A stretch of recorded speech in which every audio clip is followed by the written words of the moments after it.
Whether something is true or false, if you repeat a message enough times and allow that message to take root, if you like, in your brain, it becomes reality. I'll give you a couple of examples. Safe and effective, effective and safe and effective. You say that enough times, people believe it. Is it true? No, but it becomes a truth because it's been said that many times. Here's another one.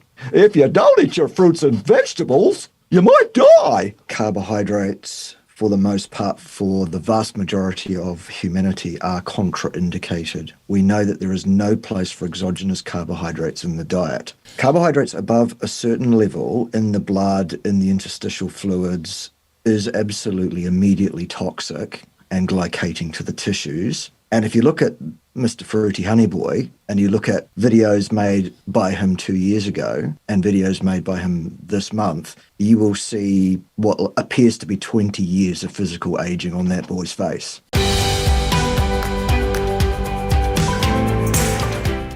So I know we've got a number of people joining in today to do a bit of a, I don't know, roundtable discussion, debate, something. I'm not sure.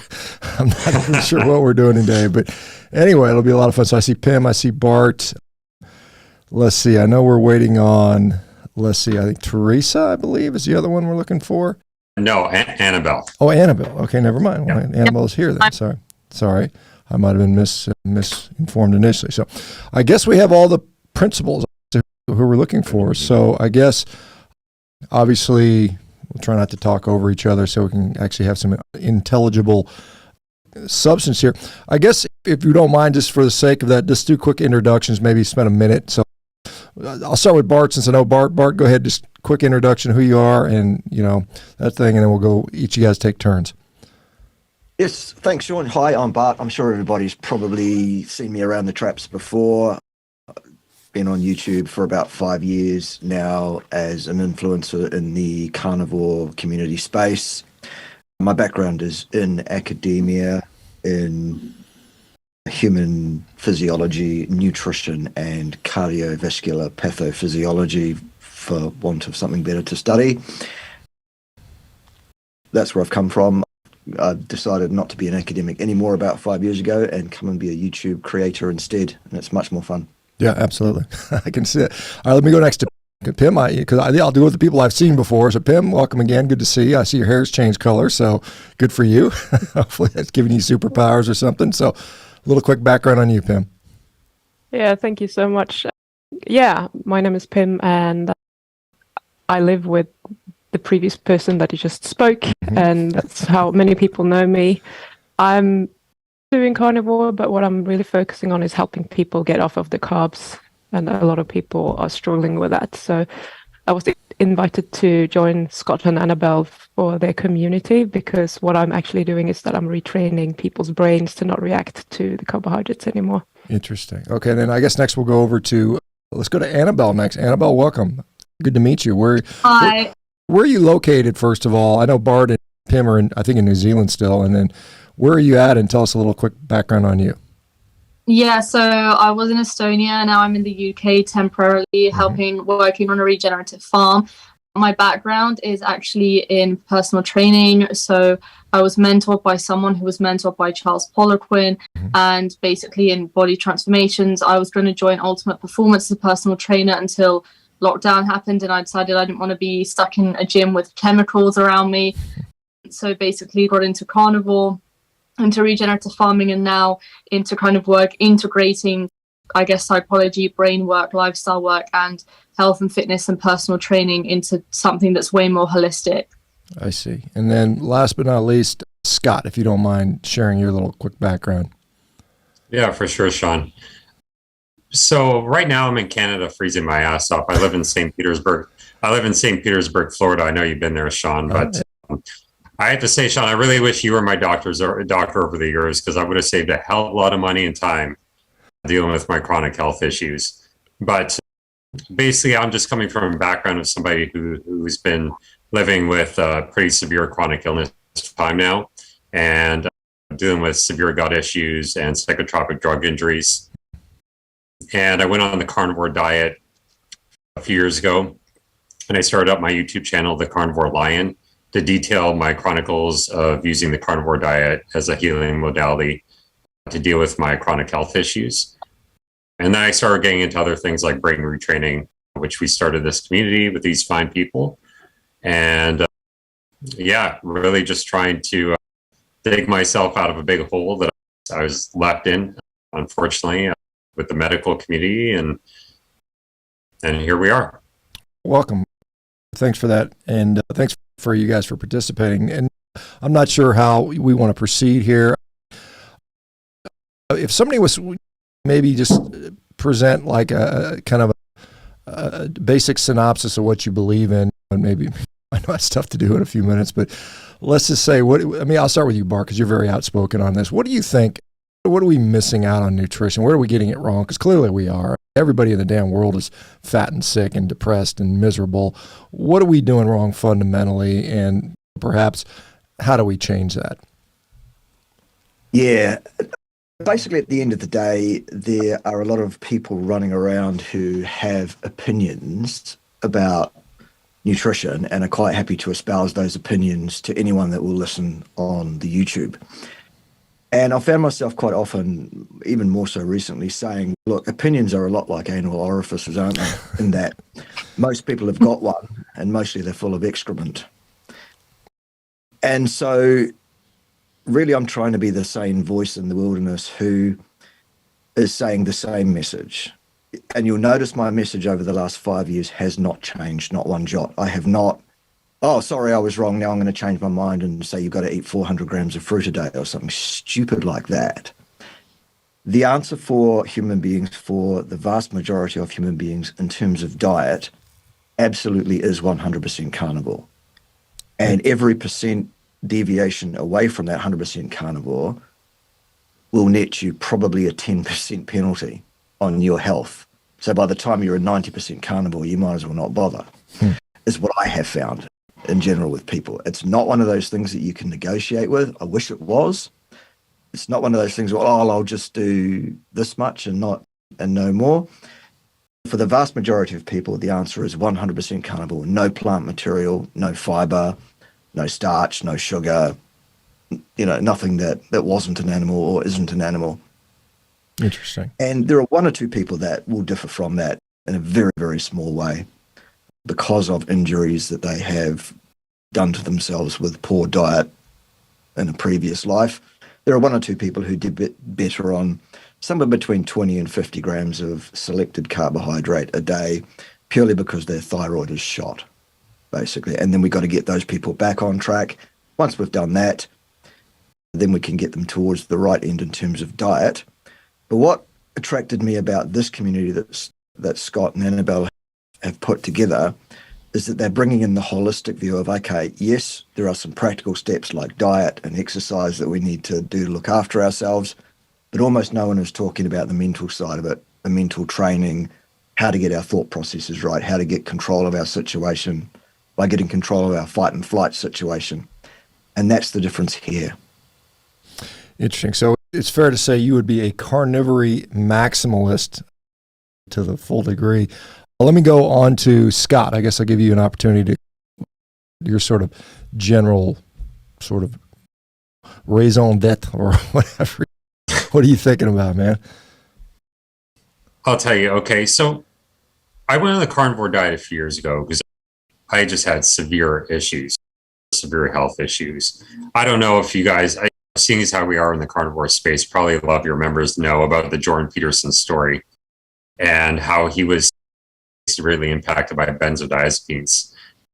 He had to end up in a Russian hospital in a self-induced coma to get off of the medication. And he was wheeled around in a wheelchair for several months. He couldn't function for years on end. And I was in the same boat. I was severely damaged by these medications.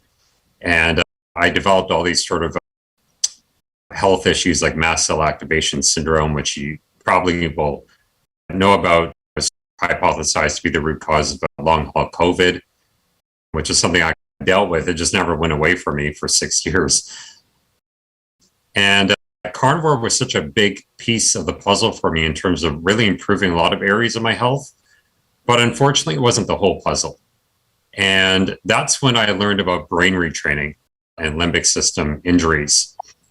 I know that you've had Ribeye Rachel on your podcast, and she was the one who introduced me to this, and she used limbic system training to heal from her Lyme disease and injuries. And I know that Judy Cho also uses it for chronic inflammatory response syndrome in mold toxic patients.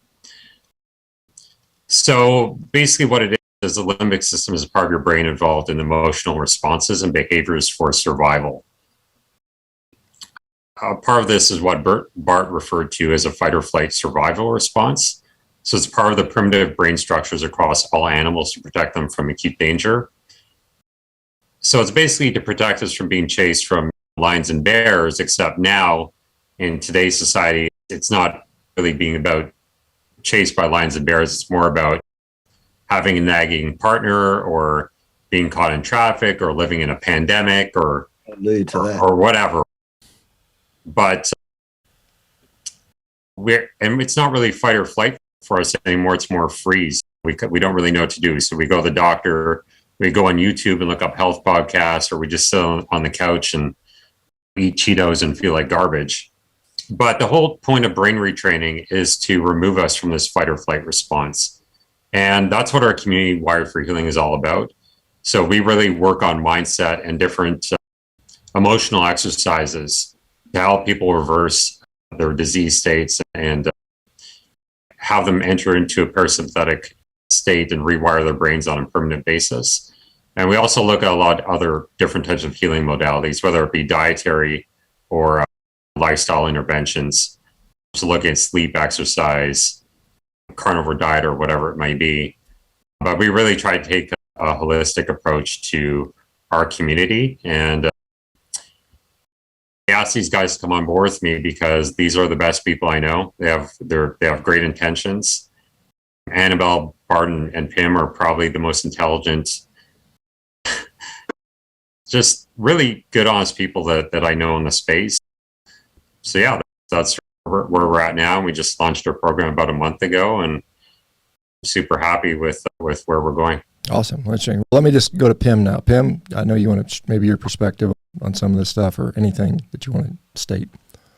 My expertise is more in like the cognitive part of rewiring the brain. So I'm working a lot with mindset to calm the nervous system down. So we could say that there are two parts to the community. It's the limbic training, which has all to do with the fight or flight, and then it's the cognitive retraining that me and Annabel are focusing mostly on, where you change the way that you think about things so that you can stop that fight or flight response on a cognitive level, which isn't always enough. So some people think that stress is only coming from having a stressful day at work or being stuck in traffic or whatever, but it can be a lot more than that. But I think that we need to bring both of those sides in. And me as like a coach, I've only worked with one side. So I'm quite excited about having or being part of a community where we can actually work with both sides and address everything from all angles. And we've seen so much results already. People were in March, started 6th or 7th of March, and in just 3 weeks, people started losing weight without changing their diets. They sleep better. They just feel better in general. They feel calmer. So this stuff really works when you're addressing it from all angles. So I'm super excited about what we're going to see moving forward. I think the mental, cognitive, brain physiology side of this is very important. There's obviously what you put in your mouth, but there's clearly other things that are there. And let me finally go to Annabel, if you don't mind sharing a quick little opening statement, if you will.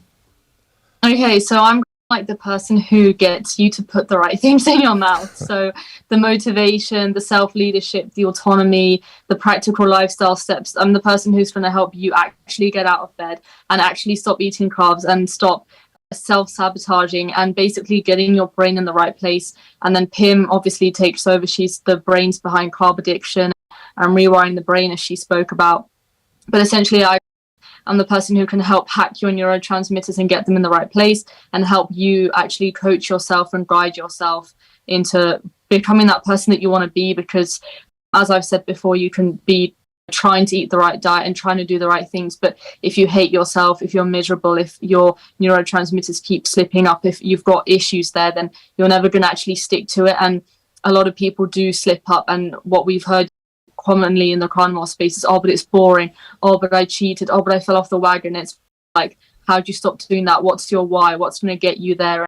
And how to fix those things and realize that it's not necessarily always mental. Sometimes it is a physiological thing. If you are in a moldy environment, it can be hard not to eat carbs or eat the wrong things because your neurotransmitters are so highly impacted. But that's what I go into more, is the practical as well as the more psychological and neurotransmitter work. Yeah. Okay. Very good. Now, I'm just, Bart, because you mentioned it, and I want to focus on this angle that you guys are doing with the brain retraining and that type of stuff, because it's fascinating. I'd like to get into more of that. But you had mentioned, because this is very controversial, and as we know, there's people that are promoting carnivore is not what we want to do. We want to eat 100, 200, 300 grams of fruit and honey and stuff like that. And we know where we're going with that. But you obviously don't think that's the way to go. You think that's problematic. Why do you think that? Why do you think some people, you think no one should do that, or can some people do that? Or why do you think that's less optimal in your mind? We know absolutely, Shawn, that carbohydrates, for the most part, for the vast majority of humanity, are contraindicated. We know that there is no place for exogenous carbohydrates in the diet. Carbohydrates above a certain level in the blood, in the interstitial fluids, is absolutely immediately toxic and glycating to the tissues.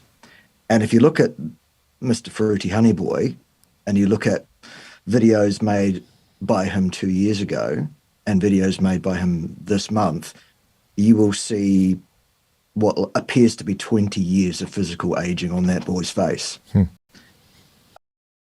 And he'll then turn around and claim that, oh, my A1C is fine, my A1C is fine, my FBG is fine. Your A1C won't pick up glycation damage from fructose. It is glucose specific. So of course it shows up as being fine, because the vast majority of the 400 grams of carbohydrates that boy is pouring down his neck every day is fructose. So it's going to be invisible to the A1C testing. However, it's not invisible to the naked eye. You look at the video and you go, goodness me. Now you can say, sure, he's been in the sun a lot, but there's no way that what we're seeing on that boy is sun damage over 2 years. There is very serious physiological damage being done by the fructose. So that's the first reason. The second reason is he's getting away with that in terms of fatty liver, in terms of adiposity, triglycerides, etc., at the moment, because he is so physically active, 3 or 4 hours a day of surfing and then weight training on top of that. At some point, he's 45 now, at some point that slows down to some degree. Unless he's a machine like Dr. ShawnBaker that never slows down, in which case most people are going to slow down at some point. And at that stage, it's going to catch up with him in terms of that as well. It's a ticking time bomb. It's absolutely the wrong thing to do. And the reason he started doing it was purely because he had an electrolyte disturbance causing muscle cramping, restless leg, palpitations, poor sleep, adrenal axis problems, melatonin problems, all of which were a result of eating 3 or 4 meals a day with insufficient protein instead of one big whack of protein a day, and piling in liver on top of liver on top of liver, and then adding freeze-dried liver on top of that as well, because of his relationship with that completely natural individual that he was in bed with business-wise for a while. And so we had copper toxicity as well, in my mind. And that was what he did wrong. He did it wrong, Shawn. He never really was a carnivore. That's basically what it boils down to. So sugar is not the answer. The answer is tidy up your carnivore diet, do it properly. And that does not involve huge amounts of liver, and it involves eating one big whack of protein a day. Yeah. Obviously, a lot of people would push back against that and say, hey, look, we've got populations throughout the ages. The Japanese that eat all this rice, and these people that have lived for centuries and centuries eating carbohydrates, and they didn't have obvious signs, certainly obesity and some of these chronic diseases. How do you respond to that sort of argument?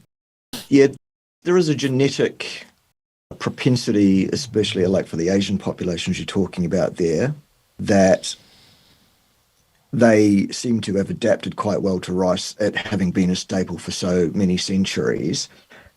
Generally, those folk have tended in previous generations to be a lot more active as well, and a lot more physical work, that kind of stuff going on, which does tend to offset some of those things until later in life, at least. The one thing that they will not be getting away with will be the damage to their tissues by the glycation of the glucose and the fructose, which is becoming appended to their protein structures and their fat structures slowly and steadily over years. It's one of the most insidious forms of aging, I think, that we see in both Eastern and Western populations. When you look at people who have been carnivorous for any decent period of time, I'll give you two examples. One is a mate of mine called Richard Rodriguez, or Rick. He's been carnivore for 40 years. He's in his mid-50s. You'd take a look at the boy and you'd go, he's maybe in his early 30s or mid-30s at most. Doesn't have a grey hair on his head or in his beard or anywhere. Stands bolt upright, does a physical job every day of his life, is strong, tall, lithe, great posture, all of that. Great skin, no sign of aging, no wrinkles, in his mid-50s. And then recently we've become aware, thanks to Dr. Anthony Chafee, of a woman who is in her 80s, who is a rancher who still works a full day of work every day as a rancher, doing physical yakka and all of that. And she has been carnivore for 67 years. And she looks to be no more than 50. She's in her 80s. Yeah. Yeah, I saw that interview. Yeah. Yeah. That was quite impressive. Let me, Scott, because I'm not sure who the origin of this new sort of community, maybe it's yours, I don't know. Can you, the brain retraining, I mean, that sounds like a woo-woo sort of term. It's non-specific. Can you talk a little more specific? How do we know this is actually going on? Do we get functional MRIs? How do we assess that what we're doing is actually doing what we think we're doing? Bart, you forgot to mention that Annabel is actually 60 years old. So you take a look at her. She's a pretty good example of the carnivore diet. No, she's not 60. No, back in the day, we used to think that our brains weren't neuroplastic, right? We used to think that they were just, they developed it beyond a certain age, and that at that age, there wasn't a ability to change them or change their plasticity at all. And we learned that that's not true in recent years. There's a lot of programs that developed. It was a DNRS, which is a rather famous one. And a lot of studies have come out recently showing that our brains are able to adapt and rewire over time, actually quite easily, to be honest with you. They've been hooking people up to MRI machines and seeing how their brain has been responding to certain trainings. And I could just give you an example, Shawn. Here, I think this is a perfect example, but Annie Hopper, who's really well known in the space, she actually was working with a team of researchers, I think at Johns Hopkins, and they hooked up their patients to an MRI machine. And they were patients who had been dealing with mold toxicity. And all they did was show them pictures of mold, and certain areas of their brain, and their fear center of the brain, their amygdala, lit up like fireworks. And that was just from looking at pictures. Obviously, there's no actual danger there, but the fear center lit up when they were exposed just to these pictures of mold. And they had this sort of response that they would if they had actually been exposed to actual molds. That's a perfect example of a limbic system injury. I could tell you myself that for me, a lot of it was trauma-based. I was going through a very stressful period in my life. You may not believe this, Shawn, but I actually have a fitness business, and I used to be into bodybuilding. Now I look like a guy who does your taxes, but over the years, I just got sicker, and my life became revolved around being a sick person. And when Rabbi Rachel introduced me to neuroplasticity training and the science behind it, and I think that if you want to speak to the exact science behind it, Bart would probably be the guy to speak to about it. But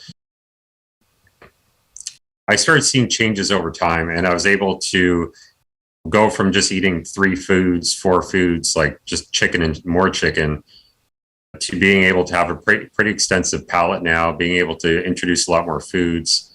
And I'm able to do a lot more just based on that training alone. It's been just life-changing for me. It's completely changed my life. And that's why we started this community called Wired for Healing. So I'll just open it up to whoever wants to take this question. So let's be on the presumption that carnivore is an optimal diet for human beings. And again, that's a controversial statement, but let's assume it is. Why do so many people struggle to get there? What is going on? Have we become so traumatized, for lack of another word, by the food system that we've grown up with, we've been exposed to for many of us decades and decades, that it has just messed our brain up so that we are all addicted to sugar and we can't stop from this stuff? Why do some people struggle to adopt this, and why is it so challenging? I don't know if anybody wants to respond to that. If I could respond to that, I think one thing that the carnivore diet really exposed me to was how much of this matrix-like world that I was living in, and completely oblivious. And I had wrapped my whole ego up in this world of stuff that I had trained for. I was a personal trainer. I thought I knew everything. I had a fitness business. People looked to me as this fitness guru. And in hindsight, I didn't know jack. I didn't know anything about anything really. And when I learned about the carnivore space, mostly actually through a lot of your work, Shawn, actually your book was the first one I bought. It not only changed everything for me in terms of my perception as to the dietary guidelines and what the proper sort of human specific diet should be, but it's opened my eyes to all the other sort of things in the world that are going wrong. I think that people are still very much in the space. I'm not saying that they don't have their place or anything like that, but people want to listen to their doctors. They want to listen to the dietary guidelines. Unfortunately, though, is that they've been vastly corrupted by the system that we're living in, and I would say the pharmaceutical industry has a big role to play in that. But so that's how I got lifted out of this, was just from living with chronic illness myself and having severe issues and realizing that I couldn't rely on those sources to help me get better. And I had to do my own research, and that's what led me to your book and other people's works. And finally, I'm able to heal after all these years of living with just severe illness where I wasn't able to function for years on end. So, well, that's great to hear, of course. And clearly, there are people that make lots and lots of money on sick people. I don't think anybody's surprised with that. The entire pharmaceutical and much of the healthcare system depends upon massive amounts of sick people. And if that were to change, they would lose a lot of money. And so there's some disincentive for them to do that. I know Goldman Sachs did an analysis and asked if curing disease was a financially viable model, and they came to the conclusion that no, in fact, it's not financially viable. So it's not a good business plan to cure disease. Let me ask, this brain retraining or neuroplasticity, and yes, we can make new synapses. That's pretty well known. What does that look like? I don't know if one of you guys want to describe, maybe Pim or Annabel. What does that look like in day-to-day practicality? How would I do that? All right, so I guess Pim and I can both answer this. I'll give a more brief answer so Pim can finish it off. Okay. So essentially, it's repetition. Nothing happens without repetition. It's like training. When you go to the gym, you can go once. You won't see any results. You might feel a bit better, but you won't see any long-lasting results. But if you keep going 4 times a week, you'll see more results. If you do that over a year, you'll see even better results. And it's essentially the same. And it's kind of like weight training for the brain. So essentially, you have to keep repeating things, because whatever you think about, eventually you do become what you think about most of the time.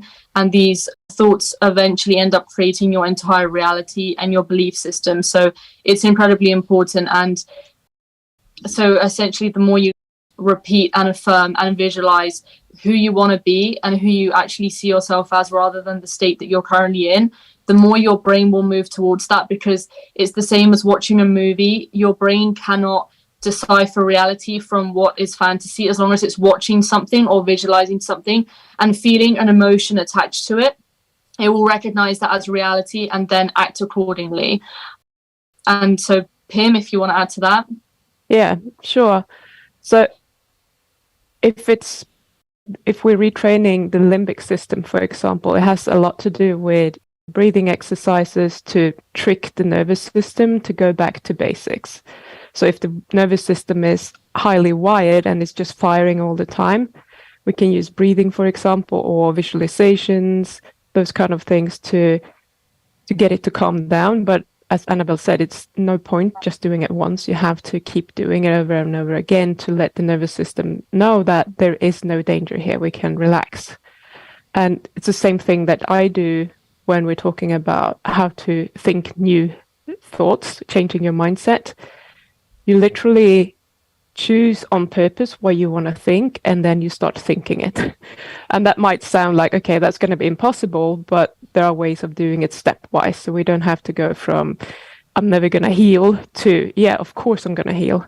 It might just be like one little step where we go to, yeah, I'm figuring out how to heal myself. And then we can start believing that. And we have to on purpose think that every single day, preferably several times per day, to just change how you're thinking. And that comes to everything in life. If you're someone who gets triggered by what other people are saying or what they're doing, and you think that has something to do with you or means something about you, that you are not worthy or whatever, then you need to retrain the way that you're thinking about it, so that you don't get into this stress response every time someone is criticizing you or doing something that you don't like them doing.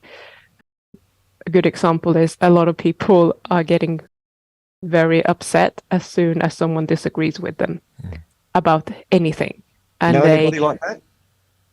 I do.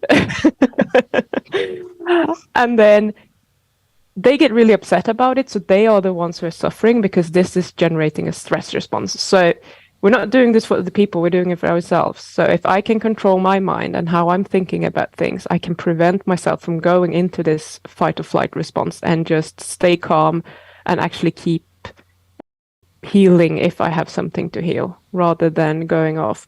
Because every time you are getting stressed, as I know that you know this, Shawn, but not maybe not everyone who's watching, as soon as you're getting a stress response, what is happening is that first of all, you're going to release a lot of glucose from your liver. You're going to activate the immune system. And if this is something that's going on over time and it never gets to calm down, what's going to happen is that you're going to run into trouble. I think that this could be a big part of why people are developing autoimmune diseases as well, because when the immune system is constantly activated, there's much higher risk of something happening when you have a leaky gut and something comes in, obviously.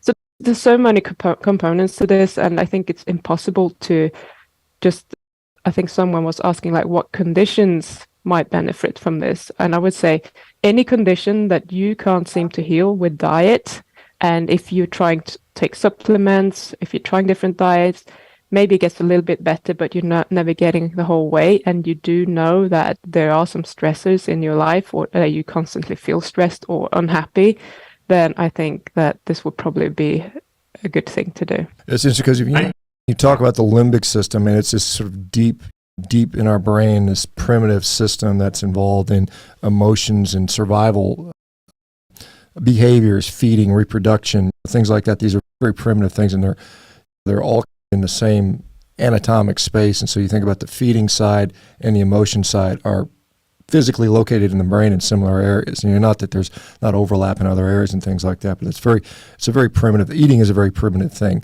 Fighting for your life is a very primitive thing. These are bait. Even a lizard with a brain the size of a pea or a walnut has that part of it. So it's interesting. Repetition. What are these verbal affirmations? I'm just struggling to figure out what exactly are we doing here? Are we reading something every day? Is it vary from person to person? Is there a program? Let's say, I don't know, let's say somebody's got, I don't even know, what conditions would you normally treat with this? And then what would be just an example of how that might occur? And anybody can answer this.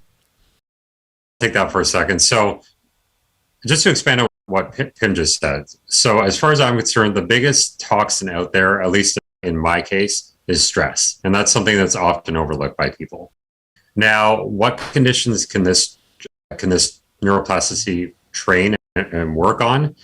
I'd say any conditions that are involved with inflammation. So whether that be pain, inflammatory conditions, gut conditions, whatever, mold toxicity. Basically what happens is if your body's constantly stressed out in this fight or flight state, you're constantly releasing inflammatory hormones, right? So you're constantly releasing these inflammatory cytokines. And how that really impacts your gut health is a lot of your bodily functions will be shut down, like digestion, and will be more focused on bodily functions that are meant to save you from what was supposed to be an acute danger, right? So your digestion gets completely impaired, your stomach acid gets reduced, your stomach lining recedes, you're less able to tolerate all sorts of foods. You could develop leaky gut, you could develop dysbiosis, SIBO, candida, parasites, whatever. You get exposed to all sorts of different pathogenic sort of overgrowths of different types of bacteria and stuff. The problem is that when you get sick like that, it just further cements these negative neural pathways towards chronic illness instead of towards healing. So I myself have been stuck, or I was stuck in this 24/7 fight or flight response for years on end. I was constantly in this upregulated nervous system state. And when you're in that state, it makes it impossible to heal. Your body just does not, your detox pathways get shut down. Your vagus nerve doesn't function properly in being able to digest. Your motility slows down. And this is all scientifically proven, right? So our goal over time is to gradually remove people from this stress, fight or flight response and move them into a parasympathetic state so that they could finally heal. And as great as the carnivore diet is, if you don't have that gut-brain component, if you don't have the brain component involved with that, then it's going to be impossible for some people to heal. And I think that recently we've really become aware of the gut-brain connection and how vital that role is in terms of healing all sorts of conditions, right? And when you have a gut injury, you're going to have a brain injury and vice versa. And there's really no getting around that. Yeah, if we go back historically into our ancestral sort of stuff, we were exposed to stresses clearly. Some lion chasing us or killing some animal or elements and things like that. But I think they tend to be more acute, whereas now we have this chronic low-level stuff, traffic, pollution, living in the city, constant noise, stuff that is more of a different type of stress than we might have had, paying our taxes, blah, blah, light bill, phone bill, all these things that making wages, things like people then didn't even know what money was back then, really. So it's a different thing. And how do you mitigate that stress? But let's say you've got this, you're going along with it, and then like a real stress. Not to minimize these things, paying taxes and whatnot. They're low-grade stressors.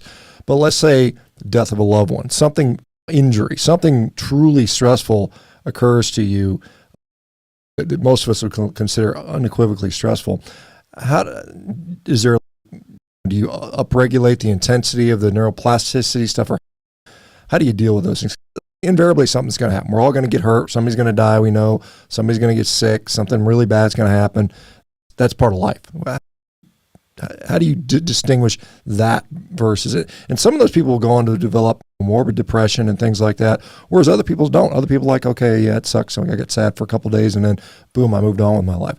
How do you, as someone who is predisposed to stress and somebody who's now doing this neuroplasticity, brain retraining, limbic retraining, how do you guys deal with it? And again, you don't, Scott, whoever wants to answer, that's fine.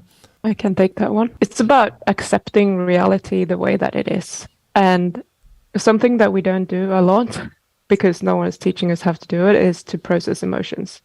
So when those emotions are just being like stored in the body, we're just hiding them, we don't want to think about them, we don't even want to look at it, then it's going to feel a lot worse, and we're going to get stuck in the fight or flight mode and depression.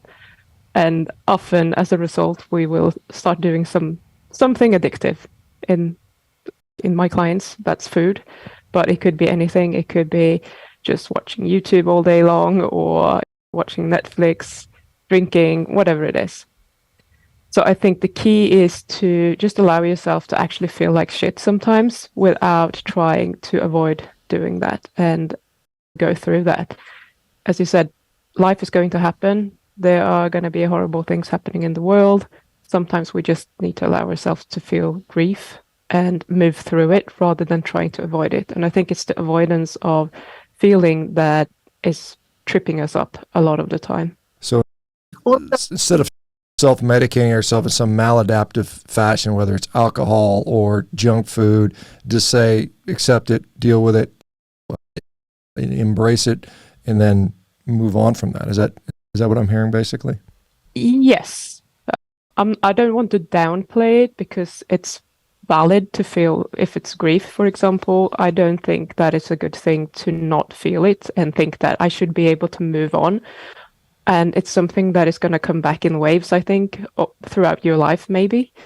It's just that it's going to get less intense, and it's not going to feel as terrible when you can just move through it and roll with it rather than avoiding it, if that answers your question. Yeah. And so, I had some bad things happen to me in my life, like everyone else. Crap happens. I went through a divorce. Things are really, really sad, quite honestly. And my adaptation was just massive amounts of exercise. I remember jumping rope, thousands of jumpers, just to try to take my mind off of this stuff. And it's better than going out and getting drunk, I would say. Maybe it wasn't the perfect adaptation, but I think at least it served somewhat of a purpose, and it just passed the time for me. And so I remember after my 7,000th jump rope, I'm like, okay, I'm good for a little while. But how do you know if it's, how long does this take to let's say you've got somebody who, as you mentioned, I think is a very fair comment. A carnivore diet is wonderful. It works for a lot of people. It helps. I cannot count the number of people I've seen that have radically transformed their health with this.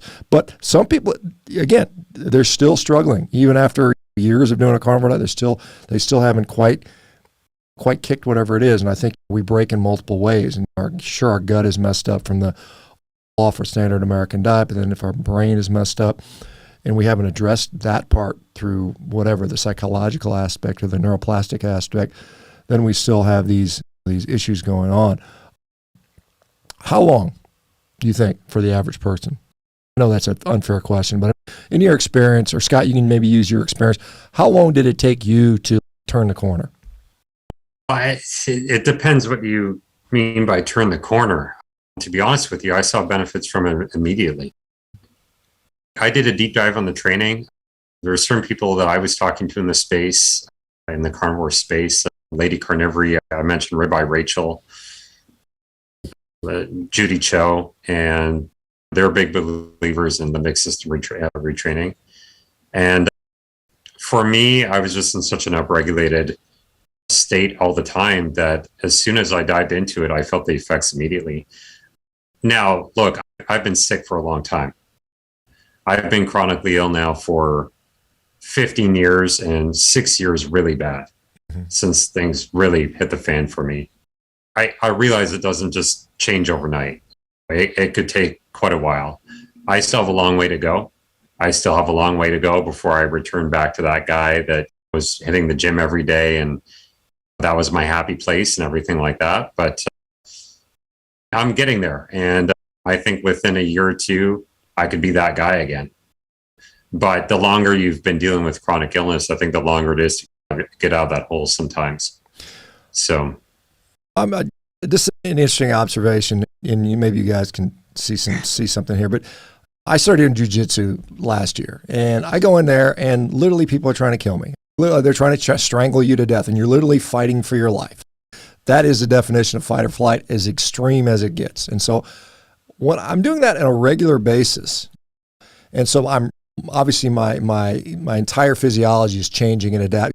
Stress hormones are going through the roof. I'm fighting so the guy doesn't choke me, and I'm trying to choke them. It's very stressful. It's very physiologically stressful. But what happens to me is then everything else by comparison is no big deal. No one's trying to kill me right now. Somebody called me a bad name. Who gives a?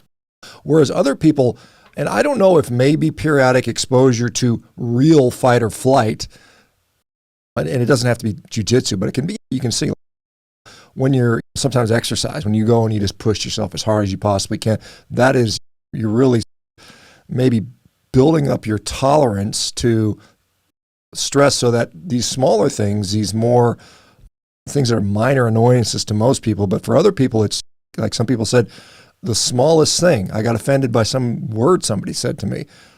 Do you think there's anything to that physiologically? Bart, does that make sense to you? Yes, absolutely, Shawn. That is one of many different forms of a general adaptation syndrome. Now, we get general adaptation physically when we train, exercise-wise. The time when you're getting fitter as an athlete are the recovery periods between your trainings. No one ever got fitter in a gym lifting weights. The training is a form of injury of your body. It's a form of stressing your body in an adaptive way so that your body gets that message it needs to repair itself slightly better than it was before, so that you're better able to cope with that distress the next time you place your body in that position. And it's exactly the same as what you're talking about there in a different field. It's the same with the limbic training, with the mental training. It's being present in that difficult situation. It's allowing that difficult situation to wash over you and retraining your brain in such a way as that it no longer has that power over you. You are now in control. And the guys have been talking about, without giving the game away, obviously, they've been talking about the mechanics of that in terms of repeating messages to yourself, undertaking certain breathing techniques and certain other physical things that go along with it, in a way as to refocus that attention away from this is an overwhelming, distressful situation and turning it into a mild stressor that next time won't be such a problem. And the basic concept is around the whole idea that we all know, and that is whether something is true or false, if you repeat a message enough times and allow that message to take root, if you like, in your brain, it becomes reality. I'll give you a couple of examples. Safe and effective, effective and safe and effective. You say that enough times, people believe it. Is it true? No, but it becomes a truth because it's been said that many times. Here's another one. If you don't eat your fruits and vegetables, you might die, for example. Yeah. People believe that because it's said so many times. And really what the guys are doing here is helping people to get a handle on that stuff and retraining that so that it no longer has that power. I hope that's helpful. Yeah, it is. There's the concept of hormesis, which I'm sure you're familiar with, and we talk about some sort of stress to our body results in an adaptation, maybe a defensive adaptation, which makes us more prepared for the next stress. And does that sort of thing play a role in this at all? Obviously, I'm still trying to figure out exactly what's going on here, but we talk about hormesis, sauna, it's cold exposure, eating vegetables, some people will say causes mild toxicity, which we upregulate endogenous antioxidants for. Any role is there a hormetic component to this at all or no? I'll take it. So basically, okay, there are different ways, obviously, of retraining the brain. In terms of a hormetic response, you would do something more like psychotherapy, which is something that I do go into a tiny little bit within the classes I do, but those are more things like EMDR, which is eye movement reprocessing and desensitization. So you do expose yourself again to that trauma in a more controlled way to relive it, but then it doesn't feel like such a big deal anymore, and it doesn't haunt you, it doesn't hang over you. But what we're trying to do is, these people are already in such a stressed out state that we're just trying to calm the body down. So it's essentially how the carnivore diet would be the opposite of a hormetic effect, because it is anti-inflammatory and calms down the body. This would be the equivalent, but for the brain. And the way that people do respond to stress, what we learn is different, because you can inherit aspects of your brain from your parents from generations past.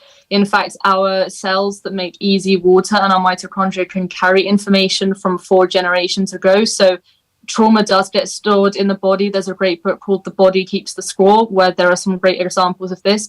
And what we're trying to do is just alleviate it. We're trying to bring down that brain inflammation just the same way as the carnivore diet brings down the actual physical body inflammation. So actually, we're trying to get people to a point where they're strong enough to be able to have these hormetic responses, but we don't induce them ourselves. We just do the repair work and the calming down.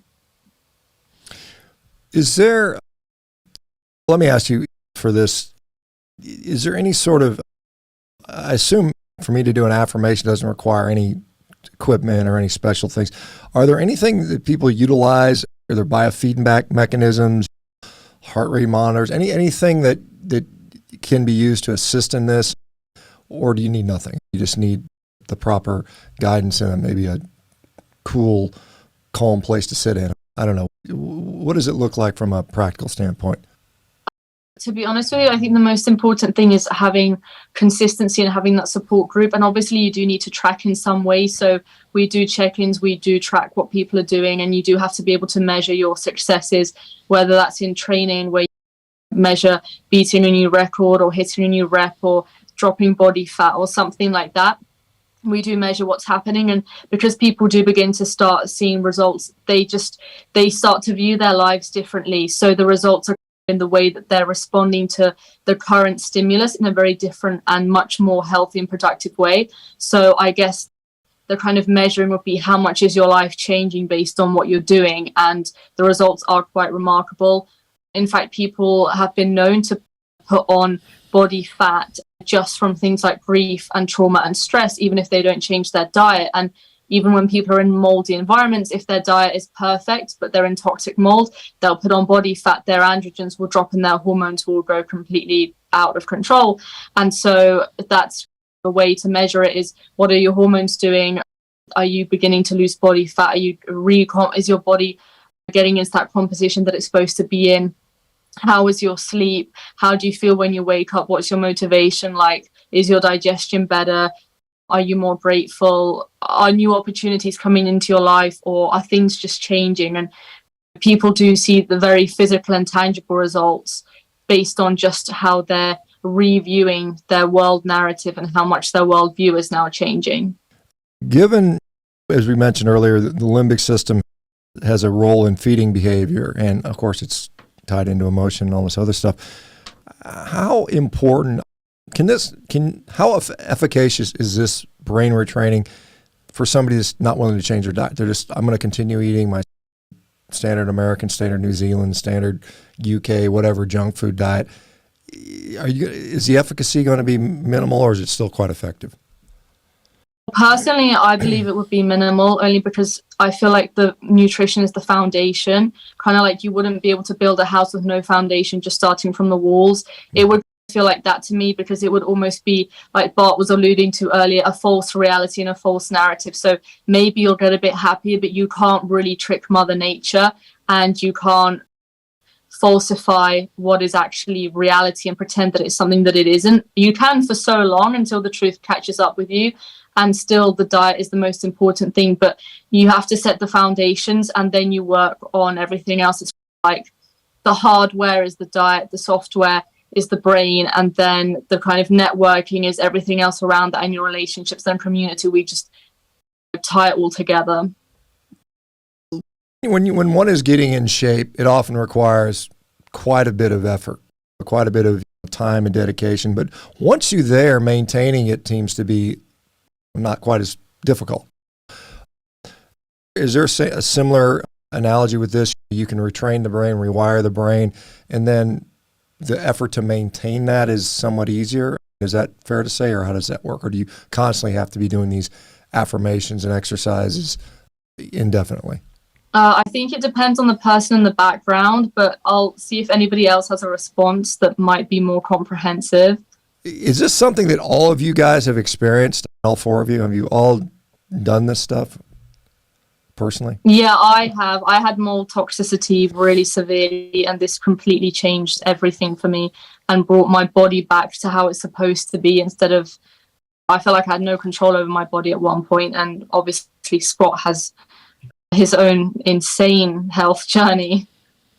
But yeah, with Pim, I guess, Pim, do you? No, I haven't done the Limbic training. Is something that I didn't know it by that name, and it's not something that I have been practicing a lot, but I'm more the minded trick wizard. I like practicing the way that I'm thinking about things and pretty much building my reality around how I'm thinking about things. So that's something that I've been practicing for a few years and that I continue to practice on a daily basis pretty much. My situation is that I have dealt over the last 8, 9, 10 years with quite severe mental health issues and fibromyalgia that was at a stage where it was almost debilitating, like not being able to get out of bed on any given day sort of situation. A large part of that has been sorting out my diet and going carnivore. There are a number of other important issues, which I've just put in the chat there, that I think are all crucial. And in more recent times, through my involvement with the lovely purple-headed Pim, I've learned more about how to get hold of my conscious thought patterns and to use those in a way that allows me to have a tangible effect on my subconscious patterns, my reality, my life at large. So it is a holistic program. No one of those things is the answer by itself. You could put them in an order of priority, and I would absolutely put Carnivore Diet first on that list. But getting a hold of your own thinking, your own thought patterns, your own reactions to things, I think is something that hitherto I hadn't really even thought about. And now it's right up there on my list. So absolutely, it's vital, I think, as part of the program. Is there like an optimal, like a lot of times some people in meditation, you can't meditate for 3 hours on end. There's discrete like time periods, maybe time of the day. Is it better when you first wake up, before you go to bed, after a meal, before a meal, time frame? How does this typically work, or do we know? Or is it still, we're still figuring that stuff out? And when you first wake up, you're in a really good state because essentially you're still in that semi-dream-like state. And before you go to bed as well, those are the key times because that's when, if anything, will get imprinted most securely into your brain. It will be those 2 times. So even if you just want to do it in the mornings when you wake up and before you go to bed, I think that would be the best bang for your buck in terms of the minimum effective dose. Okay, fair enough. Yeah. But say around mealtime as well, obviously, when you want to, because food for a lot of people, especially if you have severe gut disease, food is a massive trigger for most people. So trying to rewiring their brains into believing that's a positive experience rather than that being a trigger constantly could be vastly beneficial. I know that's something that I really worked on around mealtime. So leading up to mealtime, during mealtime, after mealtime, I had my daily practices I found very helpful for myself in improving my digestion. Yeah, I know when it comes from a nutrition standpoint, every time I sit down and eat a steak, I'm like, I know I'm feeding myself good. I know this is helping me. Whereas if I was on a mixed diet and you binge on some junk food, you deep down, it's harming you. Most people do. When they're eating their 7th donut of the morning, they know that they've literally harmed themselves. And it's got to be a strange mental gymnastics that occur to allow you to continue to do that.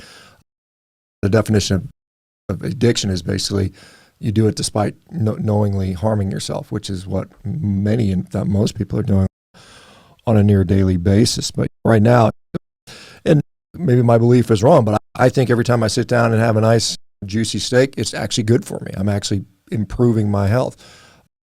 And obviously there's people that would agree and think, oh my God, you're giving yourself heart disease or some, in my view, complete nonsense. But anyway, let me, I guess, just open up to anything else you want to talk. We've gone through an hour. I don't know how long you guys have. Anything else you guys want to discuss or share or put out there or think is important for people to know? I think the whole reason why I want to start this community, Shawn, is because I felt very alone going through chronic illness for so long. And I felt like there was nobody out there that could help me. And I know that there's a lot of people in this carnivore space that feel the same way. The carnivore diet has helped so many people. And I think you've been a huge credit to that. But our community, we try to be a little bit different in that we try to find a real synergy between the brain retraining types and emotional type healing with a lot of holistic practices when it comes to dietary and lifestyle interventions. So we really try to take a look at absolutely everything. And we do a deep dive on the neuroplasticity training, which I think has really made a huge difference. And a lot of people in our community that are doing this. But I think that one thing that's rarely ever talked about is community itself, how important that is, and having that support base for being able to finally heal. Yeah. And I know that part of the reason why I started this is because over the years, I just felt like I had no one I could turn to. I felt belittled. I felt like I was just dismissed by the medical community. I was gaslit by a lot of my friends and family and ostracized in a lot of ways. And I know there's a lot of other people out there that feel the same way. And I think that's been the most heartening thing about this community is just having people that can relate to each other, people of the same cloth that are all working towards the same angle, and that's improving their gut and brain health. Yeah, amen to the community thing. I've been for 3 years, the last 3 years, gosh, over 3 years now, I've been every single morning hosting a meeting, and we have just incredible benefit from that community being there. So good for you for that. Who do you think is going to benefit from this mostly? What kind of person you think is going to be the ones that are really going to benefit from most? Can you describe like what somebody's struggling with, where they would see a lot of benefit from this? I was just going to say, I think pretty much anybody who has gone down the right road and has started down that road and is on a carnivore diet or close to it, working towards that, who is still experiencing issues, problems, roadblocks, potholes, whatever it is, it's just not quite getting there by itself. Now, a lot of people will go on a carnivore diet and 2 weeks later they'll tell you it was the answer for absolutely everything and everything's now perfect. That's not the reality for most people. It's a holistic program. There's a lot of work that needs to be done in a lot of areas, including training or retraining your limbic system. So I think pretty much anyone that's having any kind of issues would do well to check this thing out very seriously. Okay, guys, thank you. Can you guys share, when you guys share the links, at least say it out, and we'll put it in the chat, I think, like that. Where do people go to find out more about this stuff if someone's interesting? And you guys are based, I don't know what time, are you guys based out of New Zealand mostly? You got Canada, you've got the UK, and you've got New Zealand. So where do people go? We go more based on my time, Eastern time. I'm in St. Petersburg, Florida. Okay. Yeah, we sort of work around our schedules. We do a lot of like noon hour training classes. We actually have Bart coming in the community tonight as a guest speaker at 8 p.m. Eastern time, if anyone wants to sign up before then. But yeah, so we really try to make it available. We have 5 classes a week and we do replays as well. So if people aren't able to attend the classes, they could watch the replays. We also have our Discord group where we do a lot of our exercises in terms of brain retraining, practical stuff, sort of daily exercises that we sort of assign to people to take part in. Yeah, we try to make it accessible for absolutely everybody. Wonderful. Awesome. I'll just say thank you guys for being here. Thanks for doing what you're doing and fighting the good fight, because we are up against a lot of folks that don't really have people's best interest in mind, and they've got unlimited resources effectively. So thanks for standing up, being brave enough to do this, guys. Anyway, any last final thoughts, or we'll just say goodbye now. So, thanks for having us, Shawn. It's really great. It's all about the cross-pollination, so appreciate the opportunity to come and talk about it. Sure. Thanks, Bart. Yeah, Thanks. thank you. Thank you for this, Shawn. Thanks. Well, thanks. Shawn, you by far have the best Instagram posts. I share your posts almost every day. I love it. Love it. Yeah, thanks. Appreciate it. Yeah, I try to, a little bit of entertainment to drive the mission. Let's at least get some eyes on what we're doing. Okay, thanks everybody. For the guys that are part of the community, I'll be back in tomorrow morning. So thanks, Pim, Bart, Scott, Annabel. Thank you guys. Take care. Bye, guys. Everybody. Bye-bye. Bye. Bye. Thank you.